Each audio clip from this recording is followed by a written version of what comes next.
India market invest mindset আপনাদের স্বাগত। যা চ্যানেল নতুন এসেছেন তাদের কোলো প্লিজ চ্যানেলটাকে সাবস্ক্রাইব করবেন, লাইক করবেন, বেল আইকনটা প্রেস করবেন, তার সাথে অল বাটনটা প্রেস করবেন, নোটিফিকেশন সঙ্গে সঙ্গে আপনাদের কাছে গিয়ে পৌঁছাবে।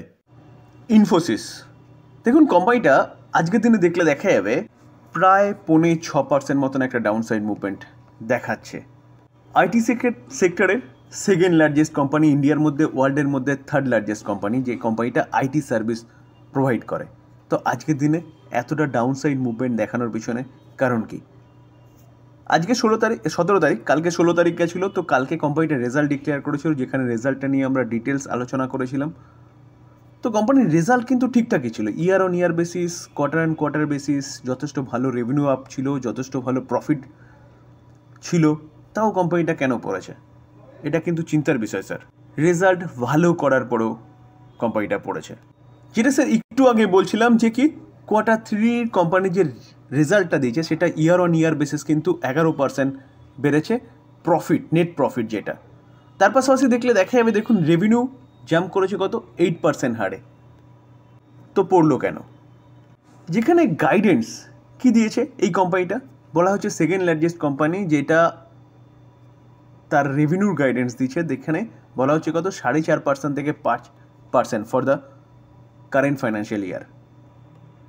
তো এখানেও কিন্তু মোটামুটি ঠিকঠাক আছে বলতে পারেন, বা বলতে পারেন মার্কেট যে এস্টিমেট করছিল সেটাকেও বিট করেছে। যেটা 4.5% থেকে 5% বলা হচ্ছে এখন গ্রোথের কথা, সেটা প্রিভিয়াস কত বলছিল, 3.75 থেকে 4.5%। তো এই জায়গাও কিন্তু ভালো নিউজই পাওয়া যাচ্ছে। তো স্যার ইন্ডিভিজুয়ালি কোনো কারণই পাওয়া যাচ্ছে না কোম্পানি পড়ার পিছনে। তো স্যার এই জায়গায় দাঁড়িয়ে বলতে পারেন যে প্রফিট বুকিং, যেখানে ইনফোসিস কিন্তু দেখুন তার হাইয়ের কাছাকাছি চলছিল,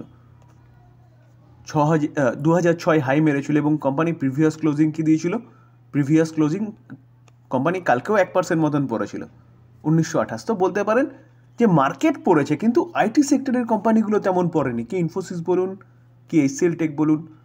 তো রেজাল্ট এক্সপেকটেশন ছিল ভালো করবে, ভালো করেছে, তারপরে কিন্তু একটা প্রফিট বুকিং কোম্পানির মধ্যে দেখা যাচ্ছে। তো ভয় পাওয়ার স্যার কিচ্ছু নেই। অনেকে কমেন্টসে লিখেছেন, স্যার আপনি বলেছেন রেজাল্ট ফাটাফাটি হয়েছে, আমি কালকে উল্লেখ করেছিলাম, তো কেন পড়লো? তো স্যার পড়ার পিছনে কারণ কিন্তু এটাই, যে প্রফিট বুকিং। কারণ মার্কেট কারেকশান হয়েছে, কোম্পানিগুলো অনেক হাই ছিল, যার জন্যে কোম্পানিগুলো কিছুটা প্রফিট বুকিং দেখা যাচ্ছে। তো এখানে দাঁড়িয়ে কী করবেন? অবভিয়াসলি লং টার্মের জন্য বেস্ট কোম্পানি, আমি এই কোম্পানিগুলোকে সম্বন্ধে বলি চোখ বন্ধ করে ভরসা করার মতন কোম্পানি। এই কোম্পানিটা আপনি বাই করে আপনার পোর্টফোলিওতে রেখে দিলে আপনি এই কোম্পানিগুলো আপনাকে টাকা বানিয়ে দেবে, তার সাথে ঠিক টাইম টু টাইম একটা ডিভিডেন্ড পে আউট করবে। দেখুন এই কোম্পানিটাকেও দেখলে দেখা যাবে 2.25% একটা ডিভিডেন্ড পে আউট করে ইয়ারলি।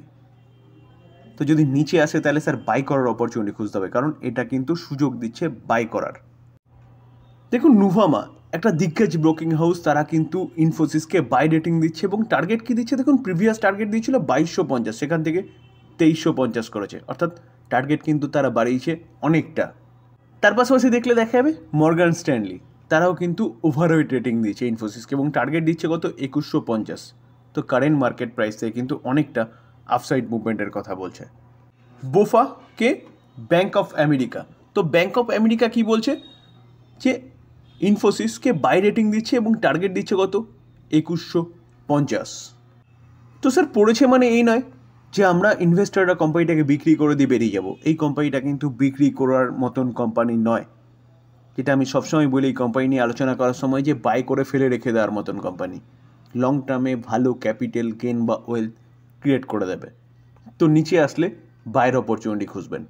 আজকে প্রায় 6% মতো নিচে এসছে, কালকে প্রায় 1.5%-এর কাছাকাছি নিচে এসছে। তো এর থেকে যদি আরও নিচে আসে তাহলে কিন্তু বাইয়ের অপরচুনিটি খুঁজতে হবে, কারণ এই কোম্পানি এই জায়গাটায় থাকবে না। তার পাশাপাশি দেখলে দেখা যাবে Havells India electronic goods provide করে। কোম্পানিটা আজকের দিনে 1%-এর ওপরে একটা আপসাইড মুভমেন্ট দেখা যায়, কোম্পানিটা কিন্তু আরও ভালো মুভমেন্ট দেখিয়েছিল, কিন্তু কোম্পানিটার রেজাল্ট কালকে অতটা ভালো হয়নি। আমরা দেখতে পারবো এস্টিমেটকেও তারা কিন্তু মিস করেছে। তো এস্টিমেট যদি আমরা দেখি তাহলে দেখলে দেখা যাবে, দেখুন যে ইপিএস 5.62 এক্সপেকটেশন ছিল 4.51, এবং রেভিনিউ সেটাও কিন্তু 4.94 কে কারোর, সেটা 4.88 কে কারোর। তো রেভিনিউর এক্সপেকটেশনও কিন্তু বিট করতে পারেনি। তো দুটো এক্সপেকটেশনই কিন্তু মিস করেছে, তাও কোম্পানিটা পজিটিভ মুভমেন্ট দেখাচ্ছে। তো স্যার কোনো কোম্পানির রেজাল্ট ভালো হয়েছে মানে কোম্পানি উপরে উঠবে এবং রেজাল্ট খারাপ হয়েছে মানে কোম্পানি নিচে আসবে, এরকম ব্যাপার নয়। কারণ কোম্পানি অলরেডি কিন্তু অনেকটা মার খেয়েছে। কেন মার খেয়েছে? তার রেজাল্ট খারাপ হবে সেই এক্সপেকটেশনেই। দেখুন 52 খাই দেখলে দেখাবে 2104। তো এই কোম্পানিটার নিচে যাওয়ার মতন জায়গা নেই। তো যেটা খারাপ হওয়ার সেটা হয়ে গেছে, এটাই হচ্ছে মেন বলার বিষয়। তো এই কোম্পানিটা কিন্তু আপনি রাডারে রাখতে পারেন। দেখলে দেখা যাবে, দেখুন লাস্ট 1 মাসে কোম্পানিটা অলরেডি 10%-এর কাছাকাছি ডাউন রয়েছে। 6 মাসে দেখলে দেখা যাবে 15%, কিন্তু হাই থেকে দেখলে দেখা যাবে কোম্পানিটা অ্যাপ্রক্সিমেট কিন্তু প্রায় 24-25% মতন এখনও ডাউন রয়েছে। তো যা খারাপ হওয়ার সেটা হয়ে গেছে, ভবিষ্যতে এই কোম্পানিটা ভালো করতে পারে। তো এই কোম্পানিটাও কিন্তু আপনি রাডারে রাখতে পারেন লং টার্ম ইনভেস্টমেন্টের জন্যে। স্যার ওয়ারি রিনিউয়েবল টেকনোলজি লিমিটেড কোম্পানিটাকে দেখলে দেখা যাবে কোম্পানিটা আস্তে আস্তে কিন্তু অনেকটা নিচে চলে এসেছে। আজকের দিনেও দেখলে দেখা যাবে প্রায় 3% মতন ডাউন সাইড মুভমেন্ট দেখাচ্ছে। আমরা যদি কোম্পানিটার 5 দিনের চার্ট দেখলে দেখা যাবে প্রায় 3% মতন নিচে নেমেছে। 1 মাসের চার্ট দেখলে দেখা যাবে প্রায় 29% নিচে নেমেছে। 6 মাসের চার্ট দেখলে দেখা যাবে 45% নিচে নেমেছে। এবং যদি 1 বছরের চার্ট দেখলে দেখা যাবে, দেখুন তার হাই থেকে কিন্তু অনেকটা নিচে চলে এসছে। দেখলে দেখা যাবে দেখুন অ্যাপ্রক্সিমেট তার হাই থেকে 65% মতন ডাউনে রয়েছে। কিন্তু 1 বছরের চার্ট কী বলছে? যে কোম্পানিটা 100% রিটার্ন দিয়েছে, অর্থাৎ ডবল বানিয়ে দিয়েছে।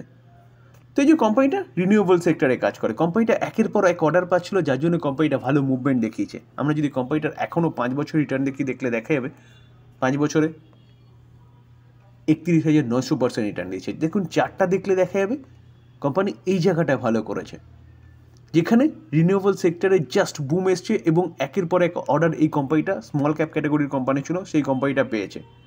পেতে কোম্পানির রেভিনিউ বেড়েছে, প্রফিটেবিলিটি বেড়েছে। তো এখন আর সেরকমভাবে কোম্পানি অর্ডার পাচ্ছে না, যার জন্য কোম্পানির প্রফিটেবিলিটি এবং রেভিনিউ পড়ছে, যার জন্য কোম্পানি কিন্তু দেখতে পারবো হাই থেকে অনেকটা নিচে এসছে। তো স্যার অনেকটা নিচে চলে এসছে। তো এই জায়গায় দাঁড়িয়ে কিন্তু এবার আপনি একটু চিন্তা ভাবনা করতে পারেন এই কোম্পানিটাকে নিয়ে, যেখানে কোম্পানিটা রিনিউয়েবল সেক্টরে কাজ করছে। কোম্পানি রেজাল্ট ডিক্লেয়ার করেছে, তো চলুন রেজাল্টটা একটু দেখে নিই। ডিসেম্বর 2024, সেপ্টেম্বর 24 এবং 1 বছর আগের ডিসেম্বর দেখলে দেখা যাবে কোম্পানির সেলস অর্থাৎ রেভিনিউ 324টা 524 হয়েছিল আগের কোয়ার্টারে, এবং এই কোয়ার্টারে 360। তো ইয়ারলি সামান্য জাম্প করলেও কোয়ার্টারলি কিন্তু অনেকটাই রেভিনিউ পড়েছে, যার জন্য কোম্পানিটা কালকের দিনে 6%, আজকের দিনে প্রায় 3% মতন পড়েছে। তো আমরা যদি খরচা দেখলে দেখা যাবে, দেখুন 1 বছর আগে 236 কারোর খরচা হয়েছিল, আগের কোয়ার্টারে 453, এই কোয়ার্টারে 288। তো খরচাও কিন্তু বেড়েছে। তো সেই জায়গায় দাঁড়িয়ে স্যার আমরা যদি প্রফিট দেখি, 1 বছর আগে প্রফিট কী ছিল? অপারেটিং প্রফিট 88 কারোর, আগের কোয়ার্টারে 72, এই কোয়ার্টার 72। তো দেখলে দেখা যাবে কোম্পানি খরচা যেহেতু 1 বছর আগে কম ছিল, তার জন্য কোম্পানির প্রফিটটা কিন্তু 1 বছর আগে বেশি ছিল, এবং আগের কোয়ার্টার এই কোয়ার্টার দুটো ফ্ল্যাট টাইপ পারফরমেন্স দেখাচ্ছে। যেখানে নেট প্রফিট যদি দেখি, 1 বছর আগে দেখলে দেখাবে 64 কারোর, আগের কোয়ার্টারে 54, এই কোয়ার্টারেও কিন্তু কোম্পানির যে প্রফিট সেটা 54ই রয়েছে। তো এই জন্যে কিন্তু কোম্পানিটা এতটা ডাউন সাইড মুভমেন্ট দেখাচ্ছে। যেটা স্যার বলছিলাম যে কোম্পানি এখন সেরকম আর অর্ডার পাচ্ছে না, বা অর্ডারের পরিমাণ কমে গেছে।